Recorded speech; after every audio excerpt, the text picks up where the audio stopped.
everyone, good morning. We start behavior therapy.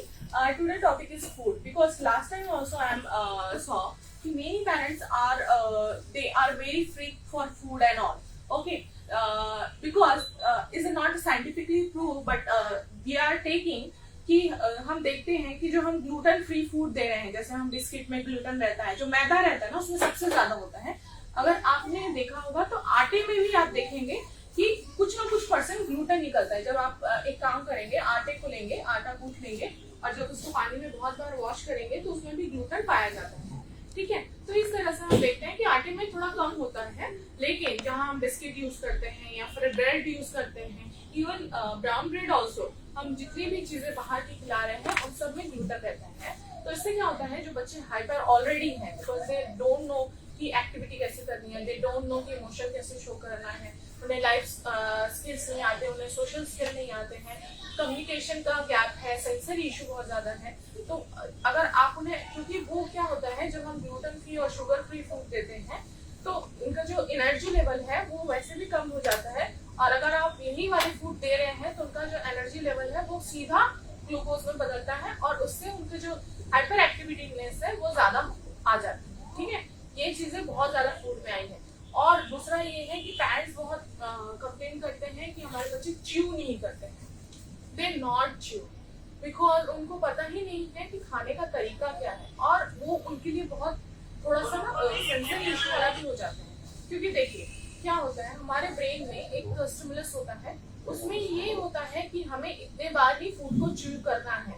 अगर आप देखेंगे फास्ट के दिन, we are taking fast and all, fast के दिन अगर हमने बहुत सारा च्यू नहीं किया ना तो हमें लगेगा कि हम हंगर ही है, ये च्यू हमारे लिए बहुत जरूरी रहता है। उसकी वजह से क्या होता है, अब बच्चे च्यू नहीं कर पाते हैं क्योंकि उन्हें पता ही नहीं है कि च्यू कैसे करना है, या उन्हें एक हैबिट है कि फूड तो वैसे भी उनके लिए बहुत इजी नहीं है। ठीक है, कई बच्चे कुछ सिलेक्टिव चीजें ही रोज खाते हैं, फ्रूट्स तो बिल्कुल ही अवॉइड करते हैं, ड्राई फ्रूट्स नहीं खाते, तो न्यूट्रिशन की कमी और ये सब कमी उन्हें हमेशा बनी ही रहती है। ऑल टाइम दे माल न्यूट्रिशन या फिर इन सब में वो उनका हेल्थ का इशू रहता ही। तो उसके लिए क्या करेंगे, मुझे ऐसा लगता है या फिर हम भी ऐसा सोचते हैं कि जब तक बच्चे का हेल्थ अच्छा नहीं रहेगा, आप क्या सिखा रहे हो, आप क्या पढ़ा रहे हो, आप क्या कर रहे हो, ये सब चीजें मैटर करती है, बट ये सेकेंडरी है। First is health. हेल्थ अगर अच्छा रहा, हेल्थ में अच्छे बच्चे रहे, हेल्थ में वो प्रोग्रेस कर रहे हैं, अच्छा कर रहे हैं, तो कभी ना कभी वो सेंसरी इशू से भी निकलेंगे, बिहेवियर इशू से भी निकलेंगे और इन चीजों में आगे बढ़ेंगे। तो फोकस भी इस बार जो सेशन है मोस्टली यही था कि फूड बिहेवियर को लेके जो बच्चों का है। ठीक है, जैसे अभी मैंने कल लेने को खिलाया, ठीक है, मम्मी के हाथ से वो नहीं खा रहा था, लेकिन मैंने जैसे दिया वो बराबर खाने लगा, थोड़ा सा उसने मुंह बनाया लेकिन वो खाने लगा। ठीक है, तो इसी तरह से आप लोग मुझे भी दे सकते हैं, हम ट्राई करेंगे, यहाँ हमें वही करना है, हम ट्राई करेंगे बच्चों को फ्रूट्स खिलाने का। आप टिफिन में ला सकते हैं, फ्रूट्स खिलाएंगे उन्हें, तो वो धीरे धीरे एक हैबिट बन जाएगी और वो घर में भी खाना स्टार्ट करेंगे। क्योंकि क्या होता है, वो अवॉइड करते हैं, उनको टेस्ट नहीं पता, और जब हम टेस्ट कराते भी हैं, क्योंकि नई चीजें दे नॉट अडेप्ट ना, कोई नई चीजें उनको पसंद नहीं आती। उसके बाद हम क्या करते हैं, हमारा एक बिहेवियर भी रहता है, जब हम नई चीजें खिलाते हैं और बच्चा नहीं खा रहा है तो हम फोर्सफुली उसे फीड करते जा रहे हैं। इससे क्या होता है कि वो एक नेगेटिव पॉइंट आ जाता है, उनको पता है कि ये जो खाना है इसमें मुझे जबरदस्ती ही फोर्स करके खिलाया जाता है, तो पहले ही वो जो होता है प्रोटेक्टिव नेचर में आ जाते हैं कि हमें ये चीजें नहीं ही खानी है, और टेस्ट वाइज भी उनको थोड़ा सा अच्छा नहीं लगता, तो वो ज्यादा इशू हो जाता है फूड को।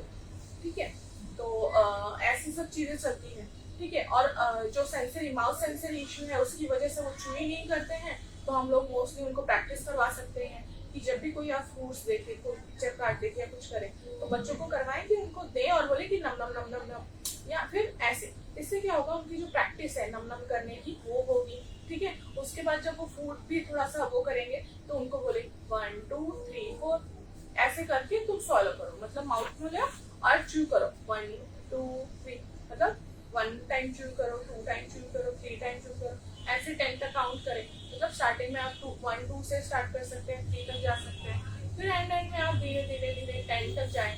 ठीक है, उतना च्यू कराएं और उसके बाद जब फिनिश बोले तो फिर सॉल्व कर लेगा। ऐसे करके आप करा सकते हैं। थोड़े थोड़े देर में आप उन्हें पानी दे सकते हैं। पानी वाटर बहुत ज्यादा इशू आ जाता है बच्चों में, क्योंकि वाटर वो नहीं पीते हैं, उन्हें याद ही नहीं रहता पीना है, और पेरेंट्स कब तक उनके पीछे रहेंगे, स्कूल जाते हैं बच्चे, ये सब चीज़ें रहती हैं। तो हम वाटर बहुत थोड़ी थोड़ी देर में उन्हें हैबिट करवा सकते हैं कि नहीं, हाफ एन आवर पे तुम्हें वाटर लेना है। स्टार्टिंग उन्हें समझ में नहीं आएगा टाइम का, क्योंकि उन्हें मैनेजमेंट नहीं रहता है। तो स्टार्टिंग डेज में हम उन्हें हैबिट करवा सकते हैं कि नहीं, क्योंकि हाइपरनेक्स में भी, ADHD में भी ये करवाया जाता है, क्योंकि 1 घंटे में आपको पानी पीना है, 1 घंटे में आपको टॉयलेट के लिए जाना है।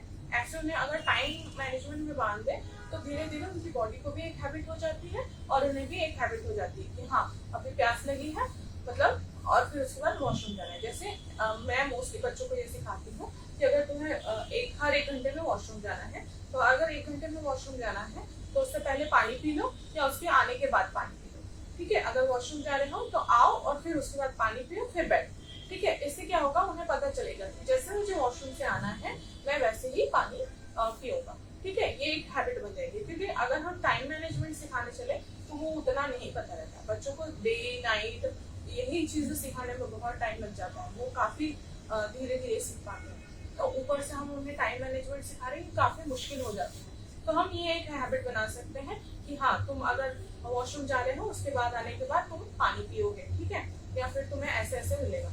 और न्यूट्रिशन भी, मतलब आप जब देते हैं तो बहुत ज्यादा एकदम से फोर्सफुली ना खिलाएं, ठीक है। बच्चों को अगर खाने का मन नहीं है तो आप थोड़ी देर में और ट्राई कर सकते हैं, और अगर नहीं भी खाएंगे एक टाइम तो कोई इशू नहीं है, दूसरे टाइम वो खाएंगे ही खाएंगे। लेकिन अगर हेल्थ इशू है, आपको समझ में आ रहा है कि स्टमक में पेन, क्योंकि बता नहीं पाते ना, तो अगर स्टमक इशू है, कुछ है, तो आपको समझ जाना चाहिए, क्योंकि एज ए पेरेंट वैसे भी समझ जाते हैं स्टमक टच करके या कुछ करके।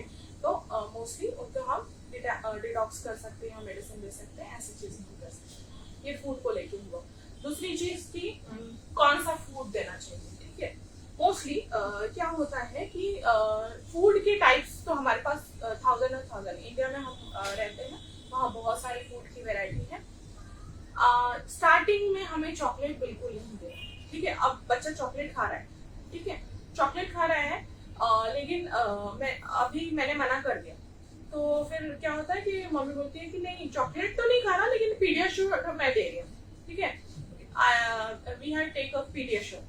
पीडियाश्योर में भी तो शुगर है, पीडियाश्योर में भी तो चॉकलेट है। Is not about the chocolate. आप डार्क चॉकलेट दे सकते हैं हल्के अमाउंट में, एकदम हल्के अमाउंट में, क्योंकि उसमें ये सेरोटोनिन होता है जो हैप्पीनेस फैलाता है, ठीक है। वो आप डार्क चॉकलेट दे सकते हैं, लेकिन वो भी डार्क चॉकलेट, उसमें भी शुगर का कंटेंट रहेगा ही रहेगा, ठीक है। तो हमें सीधा जो है शुगर नहीं देना है, वो अवॉइड करना है, ठीक है। शुगर को कट कर दीजिए, वो नहीं चलेगा। ग्लूटेन फ्री फूड दीजिए, जैसे बिस्किट, ब्रेड, ये सब अवॉइड कीजिए। घर का जितना खाना खिला सकते हैं उतना खिलाइए, बहुत इजी है। कुछ बच्चे ज्यादा डिमांड नहीं करते हैं, ठीक है, वो उनको फूड दे सकते हैं। उसके साथ साथ आप पाइनएप्पल दे सकते हैं। पाइनएप्पल में बहुत ज्यादा अच्छे हार्मोन्स होते हैं, उसे हम हैप्पी हार्मोन्स कहते हैं। हैप्पी हार्मोन्स इसलिए बहुत जरूरी है बच्चों को कि उन्हें हैप्पीनेस का उतना पता है।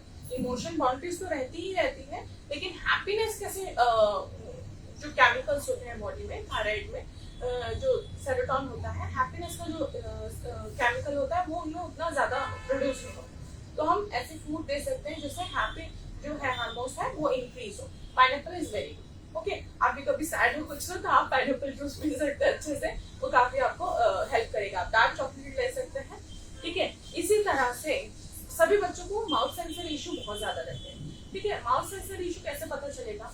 बच्चा मोस्टली हैंड मुंह में डाल रहा है, ठीक है, या बाइटिंग कर रहा है, या फिर ग्राइंडिंग कर रहा है, या कोई भी चीज लेके सीधा मुंह में डाल रहा है, या ऐसे मुंह बनाते रहता है, ठीक है। तो इसको माउथ सेंसर इशू कहा जाता है। तो माउथ सेंसर इशू के लिए मोस्टली हम ऐसे करते हैं कि जैसे आप एक चपाती बना रहे हैं, ठीक है, तो एंड में क्या करेंगे, गैस को थोड़ा स्लो कर देंगे और चपाती एकदम कड़क हो जाएगी, ठीक है। वो चपाती आप बच्चों को देंगे, उससे क्या होगा, उनको जो थोड़े कड़क फूड होते हैं ना, जो थोड़े से स्ट्रॉन्ग फूड होते हैं, वो काफी अच्छे लगते हैं उन्हें खाने में, सॉफ्ट फूड से ज्यादा, क्योंकि उनका जो माउथ सेंसर इशू है वो थोड़ा कूल डाउन होता है। तो ये फूड उन्हें बहुत अच्छे लगते हैं, तो आप ऐसे कर सकते हैं, ठीक है। उसके साथ साथ आप कैरेट दे सकते हैं, कोकोनट दे सकते हैं, ऐसे फूड दे सकते हैं जिससे वो च्यूई करेंगे और हार्ड फूड रहेंगे, वो उन्हें काफी फुलफिल लगेगा, ठीक है। ऐसे फूड उन्हें बहुत ज्यादा अच्छे लगेंगे। कोई भी कड़क फूड, जैसे ड्राई फूड भी, जैसे कैशू या फिर बादाम, almond also you take it, ठीक है। तो ऐसे फूड उन्हें बहुत ज्यादा टेस्टी लगेंगे। ऊपर से उसके जो उनके जो माउथ में है नमनेस रहती है हमेशा, ठीक है। तो आप देखेंगे कि जो दूसरे बच्चे रहते हैं वो स्पाइसी फूड नहीं पसंद करते, लेकिन आप देखेंगे जैसे हर्षिता को देखेंगे, उसे मोस्टली चिकन या मटन ऐसे फूड ज्यादा पसंद होंगे। पता है क्यों क्यों ऐसे ज्यादा पसंद आते हैं? चिकन मटन ये ज्यादा फूड ज्यादा क्यों पसंद आते हैं बच्चों को? Answer no no. हाँ, क्योंकि उन्हें जो है मसालेदार खाना, क्योंकि नमनेस बनी रहती है। तो देखिए आप जैसे फीवर भी रहे, हमें फीवर लगता है तो हम कोई भी चीज फूड खाते हैं तो हमें कैसा लगता है? वो सिंपल सिंपल लगता है ना। तो हम क्या करते हैं, थोड़ा सा कुछ ऐसे आइसक्रीम खाए या कुछ ऐसे थोड़ा सा हेवी फूड खाए तो हमें अच्छा लगता है। इसी तरह से बच्चों को भी जब उनको, क्योंकि चिकन और मटन में बहुत ज्यादा मसाले डाले जाते हैं और उनका टेस्ट थोड़ा सा अच्छा होता है, मतलब स्ट्रॉन्ग फ्लेवर आता है। मैं स्ट्रॉन्ग फ्लेवर की बात कर रही हूँ, ठीक है। स्मेल भी स्ट्रॉन्ग होती है और फ्लेवर भी स्ट्रॉन्ग होता है। तो उससे क्या होता है, जब वो स्ट्रॉन्ग फ्लेवर चीजें खाते हैं तो उन्हें वो बहुत ज्यादा कूल एंड कामनेस लगता है। दैट्स व्हाई वो चिकन और मटन ज्यादा प्रेफर करते हैं, क्योंकि उनमें मसाले ज्यादा रहते हैं। अगर आप पनीर भी दे रहे हैं जिसमें मसाले ज्यादा हैं, जो स्ट्रॉन्ग फ्लेवर आ रहा है, ठीक है, ऐसे फूड भी वो काफी पसंद करेंगे, ठीक है। जैसे पनीर हुआ, चिकन हुआ या मटन हुआ, आप ऐसे फूड भी दे सकते हैं जिसमें स्पाइसेस ज्यादा हो, ठीक है। इससे वो बहुत ज्यादा हैप्पी और फुलफिल महसूस करेंगे। Any question? Nothing? Okay, today session is finished. Thank you everyone for coming. Okay, thank you so much.